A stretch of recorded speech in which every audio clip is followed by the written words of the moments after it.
Police Thane हद्दीतील रविशंकर मार्ग Mahadev park सोसायटीमध्ये दिनांक 10 मार्च 2024 रोजी रात्री 9 वाजता बंदुकीने फायरिंग करत चाकूने वार करून खून केल्याची खळबळजनक घटना घडली होती। या घटनेची उपनगर पोलिसांना माहिती मिळताच पोलीस उपायुक्त मोनिका राऊत यांच्यासह पोलीस फाटा घटनास्थळी दाखल झाला। या घटनेचा पोलिसांनी तपास केला असता हा खून अनैतिक प्रेम संबंधातून झाल्याचे निष्पन्न झाले आहे। या घटनेत मयोल अमल काटे याच्या पत्नीसोबत मारेकरी कुंदन घडे याचे अनैतिक संबंध होते व त्याला प्रचंड मनस्ताप असल्याने हा कुंदन घडे या समजावण्यासाठी महादेव सोसायटी येथे आला असता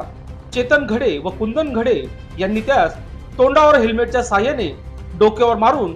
जीवितहार मारल्याची तक्रार उपनगर पोलीस